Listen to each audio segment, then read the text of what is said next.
రాజు తలుచుకుంటే దెబ్బలకు కొదువా అంటారు కదండి. అలా ఉందనమాట. ఇప్పుడు ఏప్రిల్ నెలలో వచ్చి మా పాపకి ఫుల్ డే స్కూల్స్ పెడుతున్నారనమాట. వీడియో తీస్తున్నానని అవుతుంది కానీ పాపం దాని ఫేస్ అయితే ఇలా వాడిపోయిందనమాట. సాయంత్రం వరకు ఉండాలా అని చెప్పి. నిజమే కదండి. మార్చి ఏప్రిల్ ఈ ఈ టైంలోని ఎందుకు ఎండలు ఎక్కువ ఉంటాయని కదా హాఫ్ డేస్ ఇస్తారు. మొన్న మార్చిలో అయితే కొన్ని రోజులు హాఫ్ డేస్ పెట్టారు. మళ్ళీ ఇప్పుడు ఏమో ఫుల్ డేస్ అనమాట ఈ రోజు నుంచి. ఎంత 10th వచ్చేస్తే మాత్రం ఇప్పటి నుంచి ఏం చదివించేస్తారు చెప్పండి. ఎంత ముందు నుంచి ఎందుకు, అది కూడా ఎండలు ఎలా ఉన్నాయి చెప్పండి బయట కదా. కానీ కనీసం అసలు పేరెంట్స్ ఒక అభిప్రాయం కానీ పిల్లల ఇష్టం కానీ ఏమీ అక్కర్లేదు వాళ్ళకి. స్కూల్ వాళ్ళకి కావాల్సింది ఏంటంటే కేవలం మనం ఫీజు కట్టడానికి మాత్రమే ఉన్నాము. మనకి అట్లీస్ట్ ఇలా పెడదాం అనుకుంటున్నాము, మీ పేరెంట్గా మీ అభిప్రాయం ఏంటి, ఒక పేరెంట్గా అని కూడా అసలు ఏమీ అడిగే పని కానీ ఏమీ ఉండదన్నమాట. వాళ్ళ ఇష్టం. వాళ్ళకి ఎప్పుడు కావాలనుకుంటే అప్పుడు ఫుల్ డేస్ పెట్టేస్తారు, ఎప్పుడు హాఫ్ డే కావాలంటే అప్పుడు పెట్టేస్తారనమాట. ఇప్పుడు ఈ సీజన్లో ఈ వేళ్ళలో ఫుల్ డే స్కూల్స్ అంట.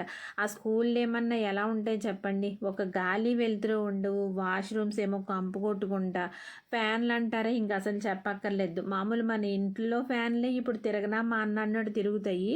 ఇంకా స్కూల్లో ఫ్యాన్ల సంగతి అయితే చెప్పక్కర్లేదు. వాటికి ఒక సర్వీసింగ్ ఉండదు, ఏమీ ఉండదు. ఒక 40-50 మంది పిల్లలకి ఒక 2-3 ఫ్యాన్లు ఉంటే ఏం గాలి వస్తుంది చెప్పండి. గాలి ఉండదు, ఏమీ ఉండదు. ఆ ఒక్కలో సాయంత్రం వరకు ఏం చదువుతారు, వాళ్ళు ఏం తిండి తింటారు, ఎలా ఉంటారు చెప్పండి. అసలు పేరెంట్స్కి అదే అన్నాం కదా, ఒక ఏమీ ఉండదన్నమాట. పేరెంట్స్ అభిప్రాయంతో అసలు పనే ఉండదు.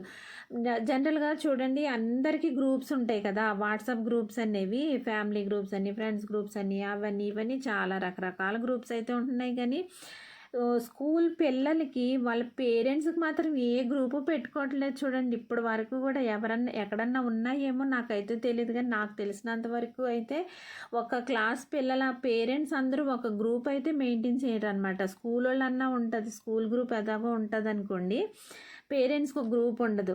అట్లీస్ట్ ఇక మీదటన్నా అలాంటి గ్రూప్స్ ఒకటి మెయింటైన్ చేయండి బాబు ఎవరైనా అని. కనీసం చేసి అప్పుడు అందరిమీ కలిసి ఓకే దీనికోసం అడుగుదామా, ఇది చేద్దామా అని అలాగ ఒక యూనిటీ అనేది ఉంటే అట్లీస్ట్ ఇలా స్కూల్ వాళ్ళు చేసేవన్నీ కొంచెం మనం సరి చేసుకోవడానికి అవుతుందేమో అని. ఏమన్నా అడుగుదాము అన్నా కూడా పిల్లలేమో భయపడిపోతూ ఉంటారు.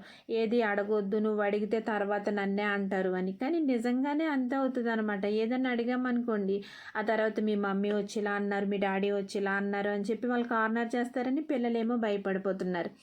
అసలు నిజంగా ఫీజులు కట్టి పిల్లల్ని వాళ్ళ చేతిలో పెట్టి ఏంటో ఈ బాధలు నాకు అర్థం కావట్లా.